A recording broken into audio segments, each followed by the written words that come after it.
Good evening. Tonight, how two detectives stopped a car for careless driving and found themselves confronted with a shotgun. The secret life of an economist from the Bank of England whose body was found floating in a river.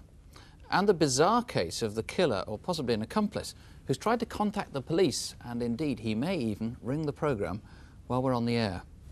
Well, calls from viewers of last month's programme led to 3 arrests, 2 of which happened within hours of calls to here to the studio. And now in 3 other cases, new evidence from viewers has given investigations a new lease of life, and developments are expected soon. The detectives here tonight are hoping you'll see something just as significant. They're waiting now for your call. Remember, we have a new code here, 081, so it's 081 811 8055. And it's the same code for the Minicom Supertel number for viewers who are hard of hearing. Remember, 081. Our first case is about the tragic death of a man described by almost everyone as pleasant, charming, cultured and intelligent. A slightly shy man, apparently without an enemy in the world, Murray Erskine. Sometime last December, probably on the evening of Friday the 15th, he was murdered. The Royal Opera House at Covent Garden. Sorry I was a bit late. Not to worry, we've got plenty of time. Have a glass of wine first, shall we? Murray Erskine came here frequently. Indeed, back home he had a big collection of classical records.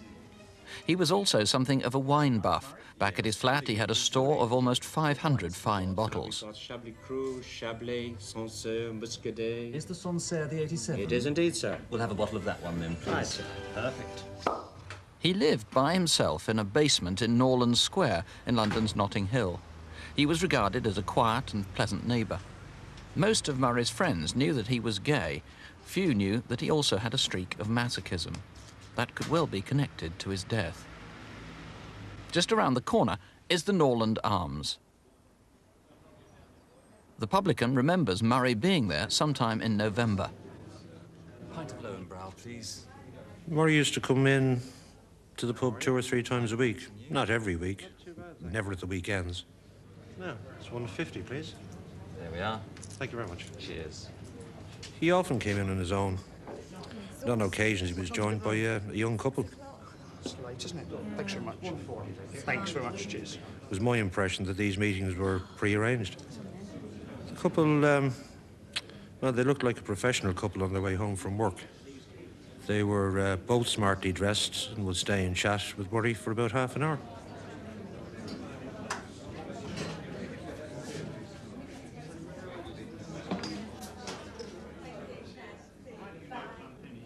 Shortly after the couple left, another man would join Murray. He would sit down and Murray would get up and get him a drink, usually a half pint of lager. I first saw this friend of Murray's in October, and the last time I saw him with Murray was mid-November last year. Well, they used to stay for about half an hour, and they would leave together. So, how's 2 days things? before Murray disappeared, he invited a friend round to his flat for dinner. Well, I'm dying to tell you. You know my friend the Rhodesian? Oh, yes. Is he still around? As a matter of fact, he is, and he's coming to see me on Friday night. That Friday morning, Murray went to work as usual. You could almost set the clock by him, leaving for the city at 8:30 and returning home promptly at 6:45. It's not known if Murray Erskine ever reached his home that night. Did the Rhodesian come to visit him? Did Murray come home to change and then go out again? Did you see him anywhere that Friday night?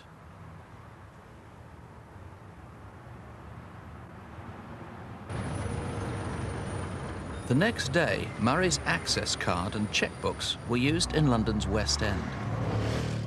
Someone who may have had a beard went into Austin Quay on the Strand. Good afternoon. Afternoon. Can I help you at all? Yes, can I look at that watch, please? Yes, certainly. It's quite a rare watch, actually. There are only 350 of those in the country. And how much is it? Well, it's usually 225, but we're selling it for £200. Okay, that'll be fine. That's what I'm looking for. Good. Do you take access? Yes, we do. I'll just get this authorised. Won't keep a moment. Okay. The name's Erskine. It expires August 1990. Thank you very much. Goodbye. 2 days later, just around the corner, London's Charing Cross Hotel. Someone booked a hire car under the name of Murray Erskine. He must have had to wait outside the hotel for an hour or so, since the driver had first gone to the wrong hotel. Hi, I think this is for me. Oh, you are from the hi. exit. Sorry I'm so late. Oh, That's the wrong place. Don't worry. If you'd like to get in, let's fill out some paperwork. I won't keep you long.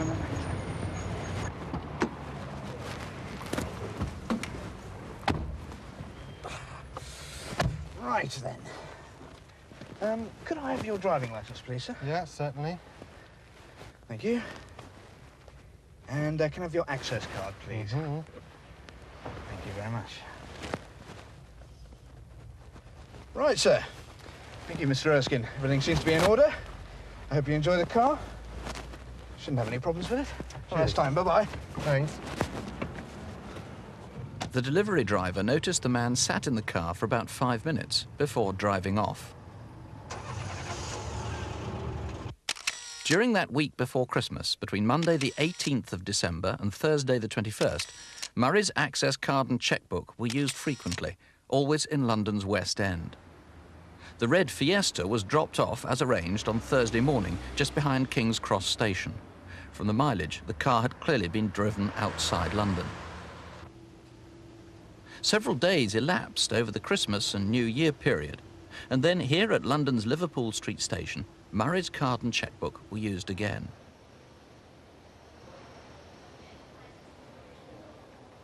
Can I have £50 worth of guilders, please? Can I have a 5-day return ticket to Holland, please? £50. Around now, Murray Erskine's bank had recognised his writing had been forged, and soon after this, his access card was blocked. When someone tried to use it in the Netherlands, it was seized. The River Cam in Cambridgeshire, near Ely.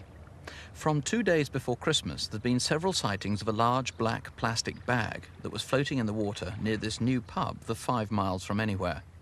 At least 3 witnesses thought it was a body, but no one told the police. Until 3 months later, these two were sailing on a day trip down the river. It's bloody odd. We better have a look at that when we get back. If you saw Murray Erskine on Friday the 15th of December after you left work, or any time after that, please do call us. Laurie Vanner, I gather you've had a tremendous amount of cooperation, and particularly from the gay community. That's quite correct. The inquiry has taken us into a number of gay clubs, pubs and bars, and in fact we've received nothing but the best of cooperation there. We do know that Mr. Erskine met this man as a result of an advert in a Contact magazine here in London. We know that the man was into S&M and CP, both expressions which members of the gay community will understand, and we don't believe that Mr. Erskine is the only man which this Rhodesian could have met. I have to ask you this, I mean, how discreet are you going to be if somebody rings up and that's what they call a closet gay, their family, friends don't know? We understand that people may feel vulnerable and reluctant to come forward, but we really do guarantee absolute discretion. OK, the couple in the pub who were meeting Murray sometime October or November, you need to find them. Obviously they've got nothing to do with the crime, except that they might know who he was meeting later on. It would certainly seem that their presence in the pub coincided with the visits of this other man. They may have seen him. Mr. Erskine may well have spoken about him. Let's see this other man. What do we know about him? He's been described to us as being in his mid-30s, about 6 foot tall, slightly above average build. His hair is dark down to his collar, and he's got an indistinct accent. OK. Now, we also have a video fit of a man who was seen. That's a description, in fact, from the hire car delivery driver. It could well be the chap who bought the watch as well. Not dissimilar. It's not dissimilar. That man was described to us as being in his early 30s, 5'11" tall, about average build. It's a well-trimmed beard and moustache with nice curly dark brown hair. Clearly we need to find anybody who knows someone who could be known as the Rhodesian. That's correct. Erskine referred to him as the Rhodesian or my Rhodesian friend. We only know from things that Mr. Erskine told his colleagues that the man had served in the Rhodesian army, possibly in their version of the SAS, coming back to England after independence. Or at least he said he had. That's correct. correct. I don't know whether he had or not, presumably. Incidentally, this is one of the Seiko Yachtmaster watches. There are only 350 of these in the country. If you know someone who's got one of those, particularly in conjunction with one of these, which is a watch cover case, and in conjunction possibly with one of these too, which is a Euro belt pouch, something he might wear around his waist, and then do give us a call, particularly if any of the descriptions match or anything else seems odd to you. Here's the number if you can help in any way, 081, remember the new code, 811 8055, 081 811 8055. Or you can try the incident room at Kensington, which is Greater London, that's 081 741 6022. That's 081 741 6022. Well, now some progress reports on previous programmes. Last December, we reconstructed the last day in the life of Christoph Schliak, who worked as a sub-editor for Butterworth's law publishers and had for the past 11 years lived in Shepherd's Bush in West London. He was a familiar figure in the area with his trilby hat, gold fob watch and monocle. On the evening of Monday, the 18th of September, Christoph was stabbed and killed at his flat. A few days after the programme, a viewer called with information which has led directly now to one man's arrest. That man is now in custody, awaiting formal charge. Last month on Photocall, we showed a picture of a man who was sought in connection with a rape near King's Cross in North London. 43 viewers thought they recognised the picture, and 2 of them led police to the south coast. In fact, one gave the name of a guest house there. Detectives went round on the Friday morning pretty early. They were told the suspect was working at a nearby hospital. A man was subsequently arrested. He's been remanded, charged with rape. And there have been 2 more arrests also as a result of last month's Photocall. In one case, we showed security videotape of robberies at 2 banks in the North London area. Police believed these were carried out by the same man, and 2 callers to the programme gave the same name. One of them gave an address as well. Police called at that address and an arrest has now been made. And the other case was in South London. Again, we showed 2 pieces of security video. This time the robberies were at building societies.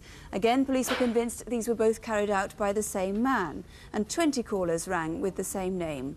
Several callers gave addresses as well, and on the Saturday morning following the programme, a man was arrested at his home. Well, now to this month's Photocall, here with the faces and the stories behind them, WDC Jackie Hames and Superintendent David Hatcher. These 2 men, Peter Meyer and Syed Almanor, may be able to help the company fraud department of the City of London Police, who are investigating a £300,000 fraud.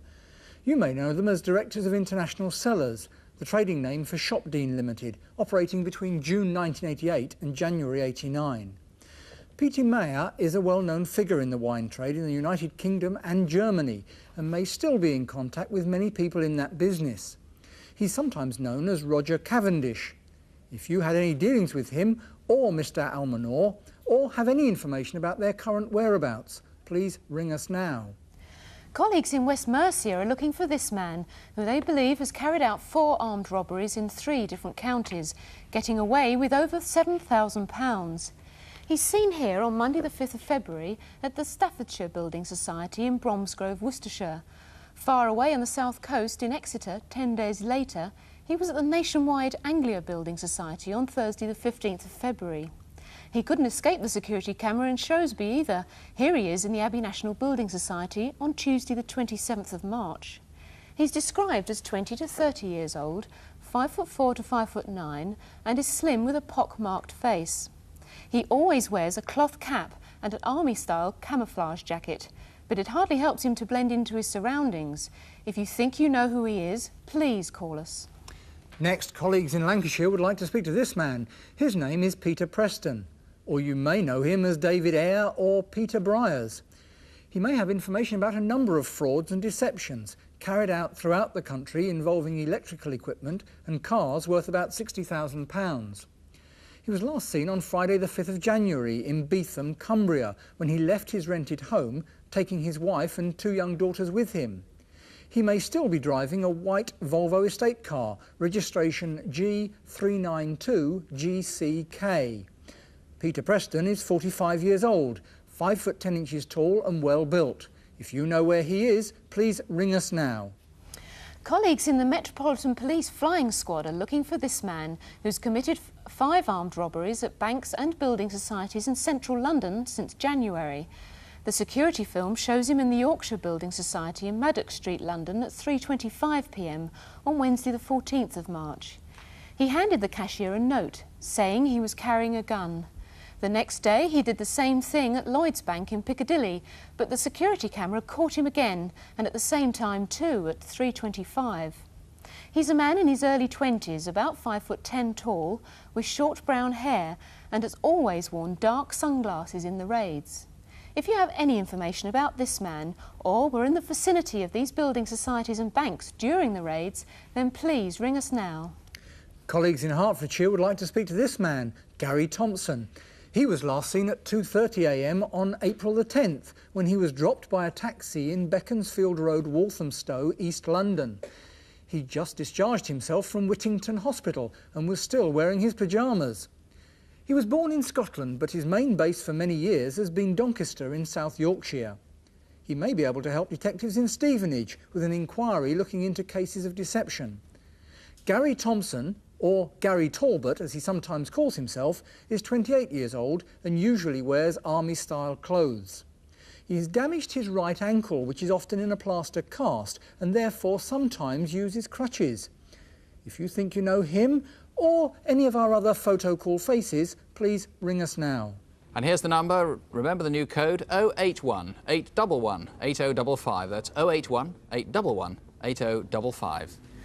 Well, more news now as a result of last month's programme. First on the case of 16-year-old Michael Bolton, who inexplicably disappeared without trace a year ago while he was out jogging near his home in Eam, Derbyshire.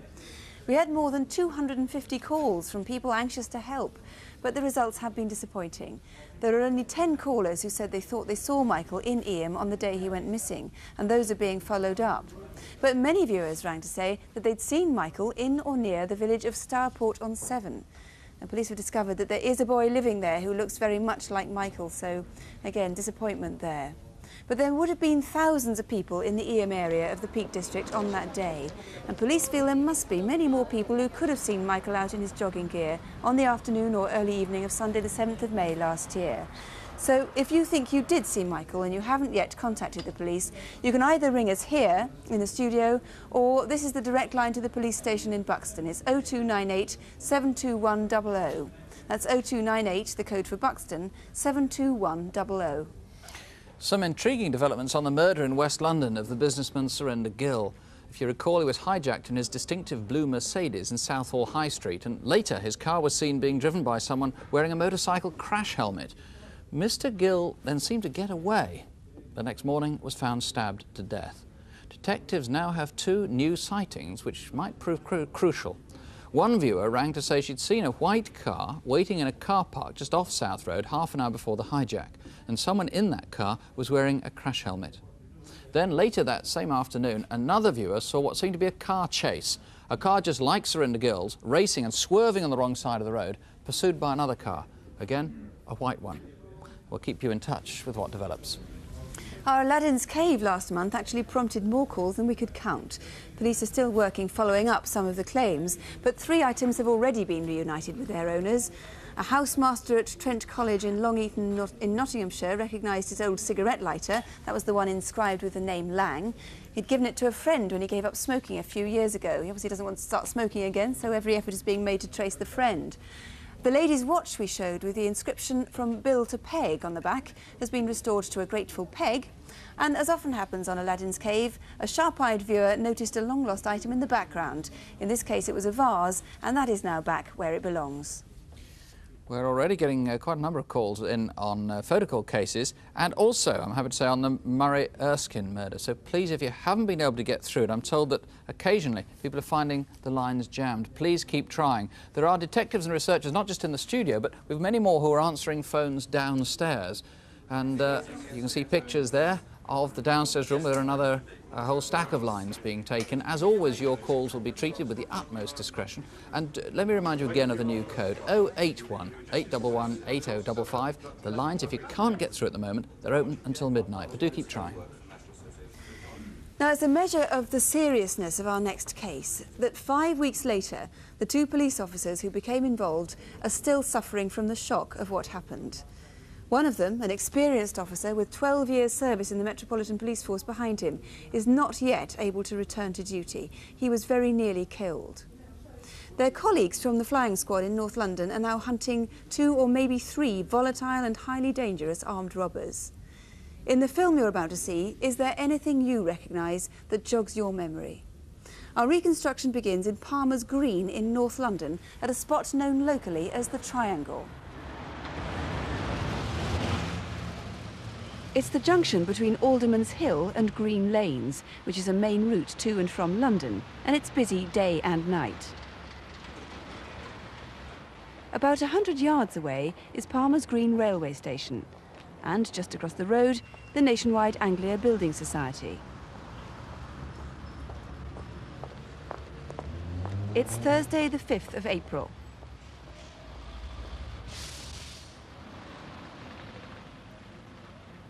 At about 10 minutes to midnight, a security van arrived to deliver cash.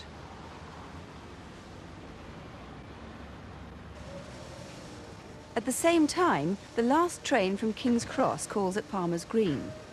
Passengers emerging from the station may well have seen something of what happened next. Remember, it's 10 minutes to midnight on Thursday the 5th of April.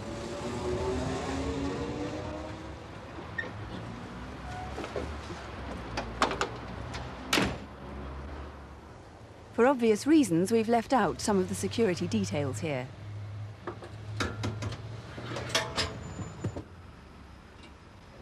Drop it! Okay.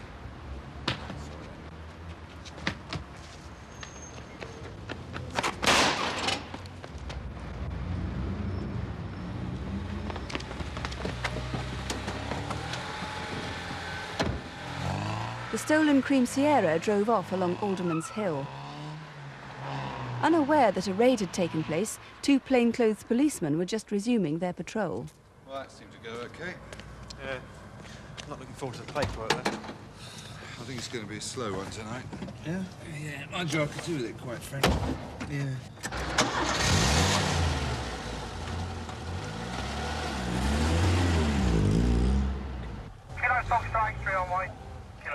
The two unarmed officers had been placed on night patrol all that week to tackle a recent spate of car thefts. Well, do you fancy something to eat? What time is it? It's just coming up to midnight. Wait till we get rid of the station, eh? What the hell's he doing? It's worth hoping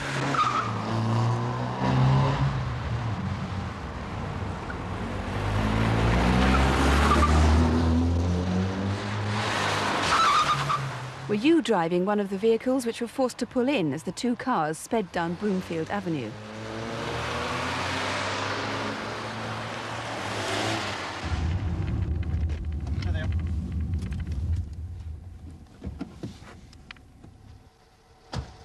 Hey! Wait there! Police! Run! You bastard! You are the man! Back up! Come on! Ass, you prick! Ass! Come on, out of there! I'm going! Ass, you bastard! Yes! Go! You all right? Yeah.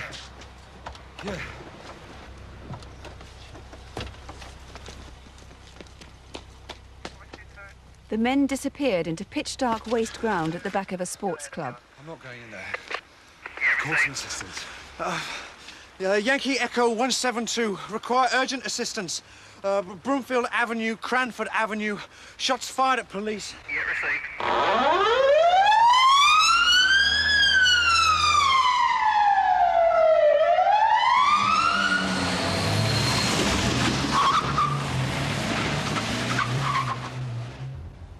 Moments later, two men sprinted in front of the traffic across Powis Lane from the direction of the waste ground. An alert motorist who'd noticed a lot of police activity in the area flagged down a police van to report the incident. Kilo 1, the 2 Nickel sign. Which way? My colleague in the car was shot at twice from virtually point-blank range. It was terrifying, thinking that he might, any time, be killed. He's still very shocked. He's off work and he's seeing a doctor to get over the trauma of the incident. Well, DCI Albert Patrick of the Flying Squad is heading the mission. Mr. Patrick, when is the senior officer likely to be able to resume his post? Well, Mark is off sick at the moment. Obviously, he's not well. He's still suffering from shock. He'll get better. Both were extremely brave officers that night, and very basically, the robbers were extremely dangerous. It could have been a member of the public.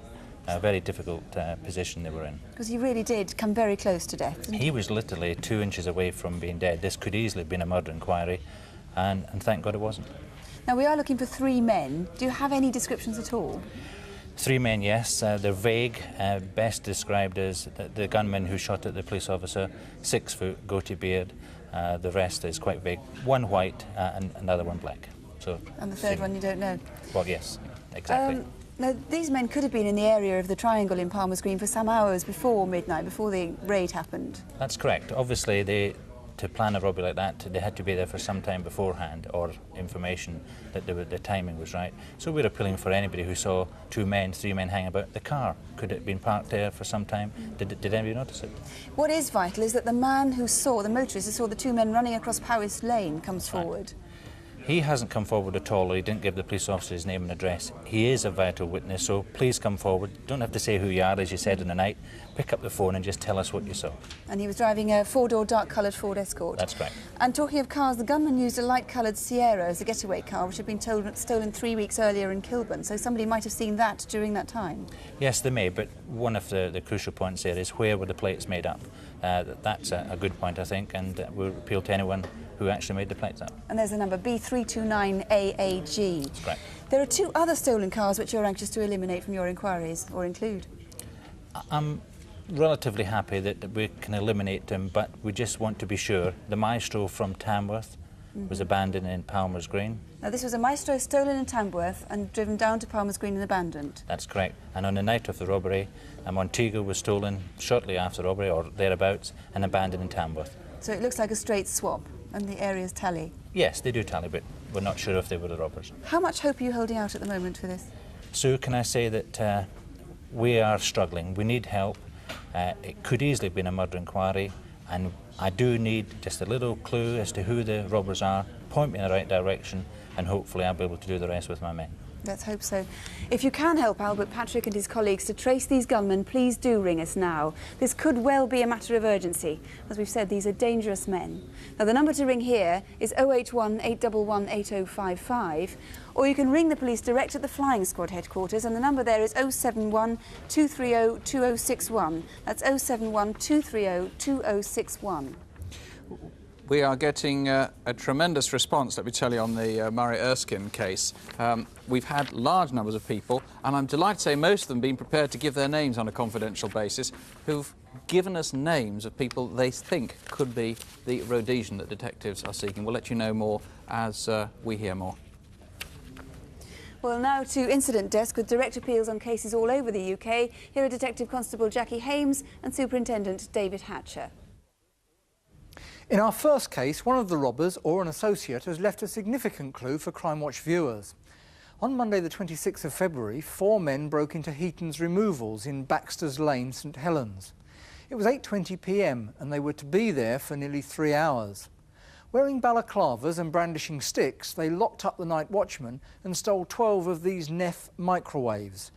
They also took 147 cartons of clothing, mainly children's, destined for market stalls, about enough to fill a small lorry. They left at 11:30 p.m. But just after midnight, Merseyside Police received a 999 call from a phone box in Prescott Road, St Helens. It's pretty hard to hear, so we're giving subtitles so you can concentrate on whose voice it is. Hello, can I help you? Hello, yeah. Could you listen to me very carefully, please? I'm listening. Right, the watchman at Eaton's Transport. Yeah. Just off Baxter Lane. Yeah. Yeah. Side up. Okay. We think the man has a local accent. Could it be anybody you know? The night watchman had in fact freed himself shortly after the raid, so he knew about it by that stage.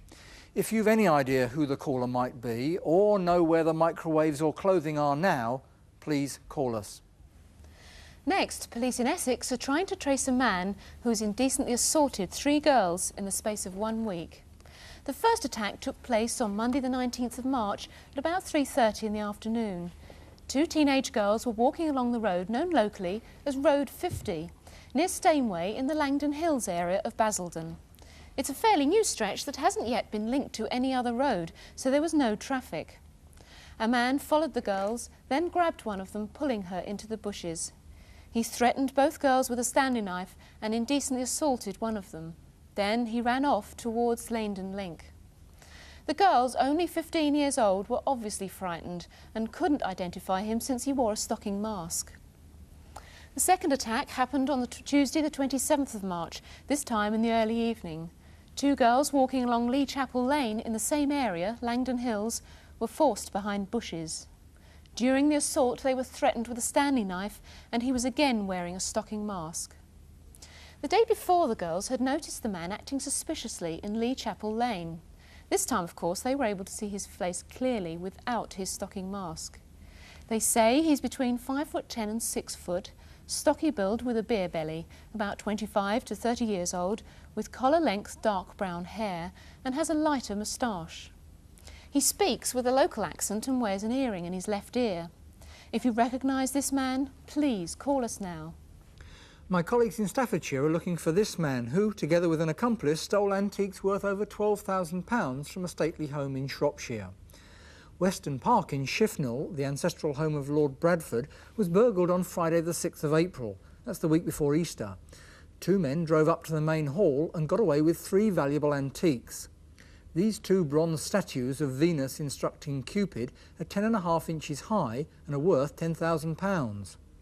This Chinese ginger jar, made about 1660 and worth over £2,000, has the stately home's mark 105/4 on its base. The car they used, a beige Ford Escort A282 DRA, was hired from Shard End service station in Birmingham a week earlier, on Friday the 30th of March. It was later found abandoned in the rural area of Redditch, close to the Young Offenders Institute in Hewell Lane. Perhaps you saw the car somewhere that week. Remember, that's March the 30th to April the 8th. And officers in Staffordshire think these men may have tried to burgle another stately home. Just half an hour before the Weston Park burglary, a similar crime was attempted at Attingham Park in Shrewsbury, where a similar vehicle was used. This man is described as about 20 years old, 5'10", slim, with a glazed expression. His accomplice is the same age, 6 foot tall, slim, with light, short, straight hair and a pale complexion. So, if you have any information about the hire car, the burglary, or the 2 men, please get in touch. My colleagues in Essex need your help to find this man. He carries a knife and isn't worried about using it. On Friday the 9th of February, he went into the sub-post office in the Ridgeway at Leigh-on-Sea. Threatening the owner's wife with a knife, he tried to make her fill a plastic bag with money from the safe. But at that moment, her husband came back to the shop and grabbed the robber. In the struggle, he was knifed in the leg and the attacker ran off empty-handed. He drove away in a blue Ford Sierra. Perhaps you remember seeing it driving very fast down this road. Or perhaps you saw it being abandoned a mile away in Satanita Road, Westcliff-on-Sea.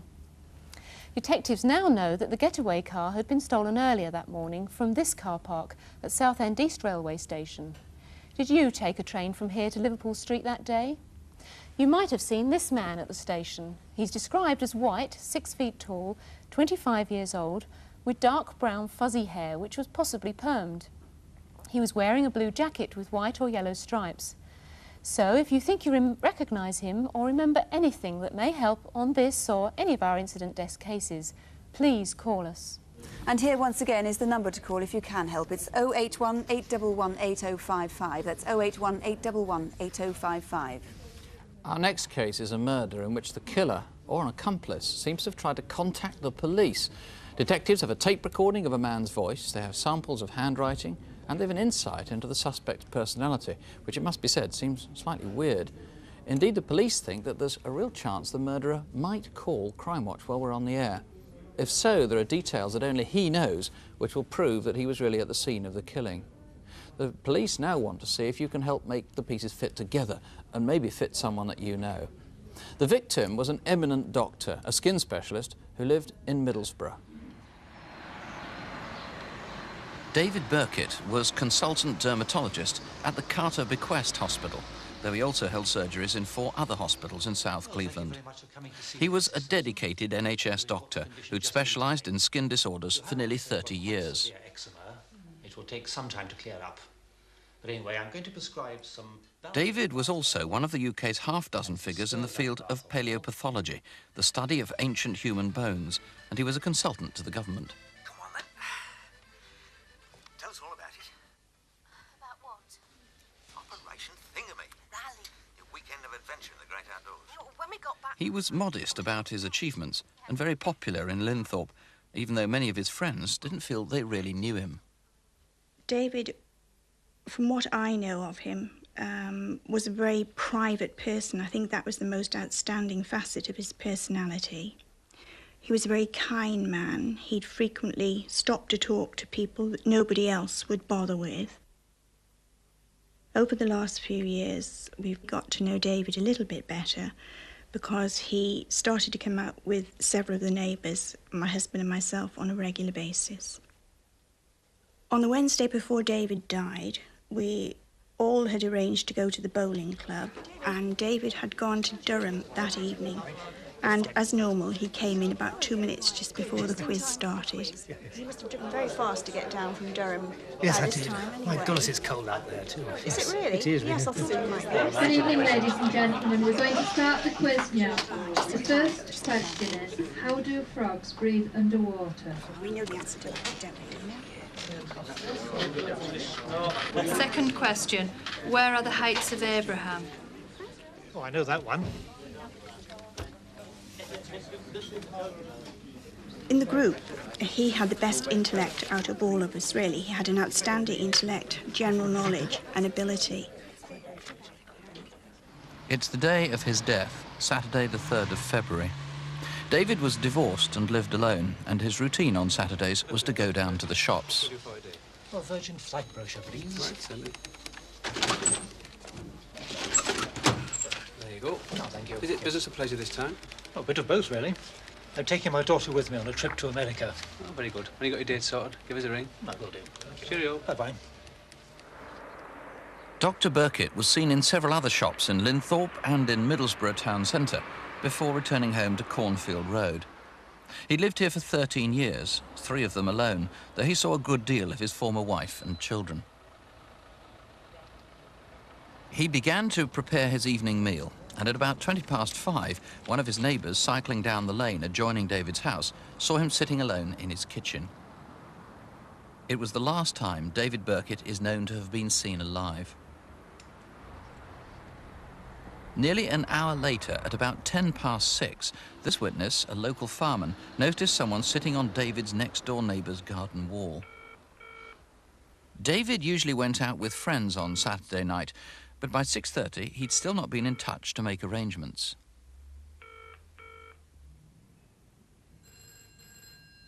I telephoned, but there was no reply. At 7:20, there was nearly an accident near David's house. Bloody stupid thing to do. About 7:50, I ran to David's house and dropped a note in the door asking him would he let me know by 9 o'clock what he was going to do that night.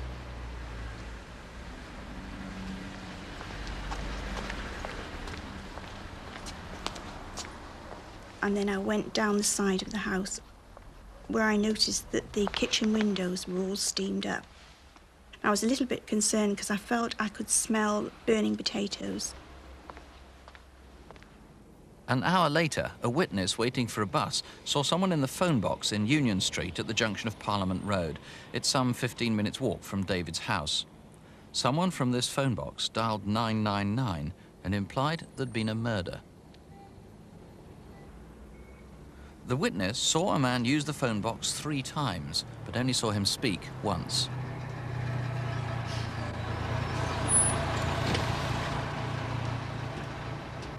He remembers the man walked away down Parliament Road.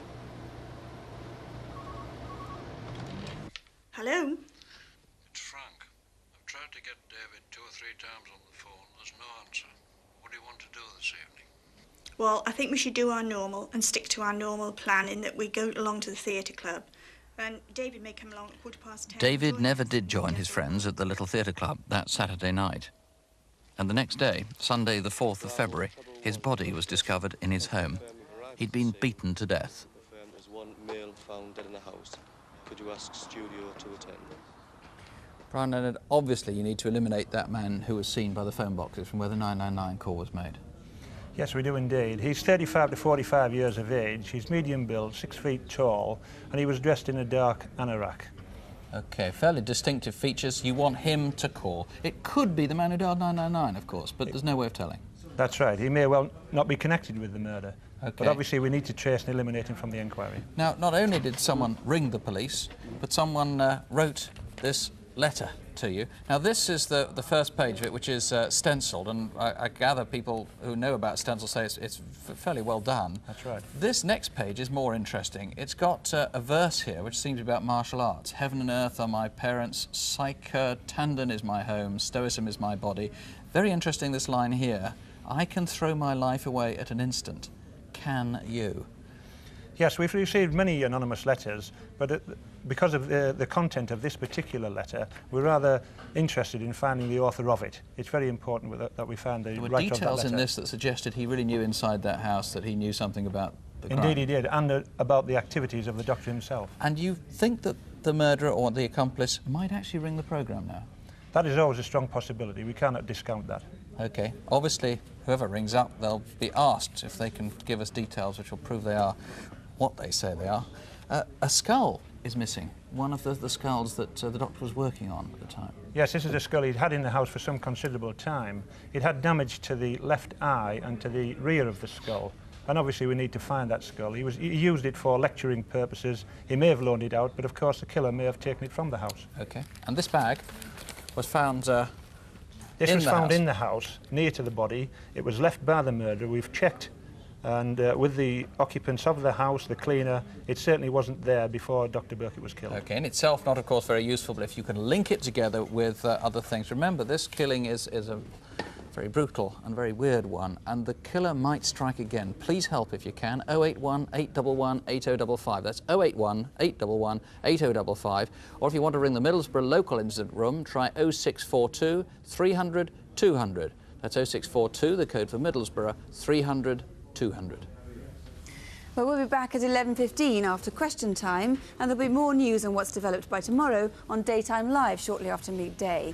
CFAX on page 618 has all the local numbers for the police, but the lines here will be staying open until midnight, so if you know anything about tonight's cases, please do call. Don't forget we have a new dialling code now, 081 811 8055. How could you forget it? We've compiled a handful of extraordinary and very ugly crimes tonight. Do please bear in mind just how extraordinary, how unusual offences like these are. On the whole, our society really is a caring and supportive one. Witness the huge volume of helpful calls that have been coming in tonight. So don't have nightmares, do please sleep well. Good night. Good night.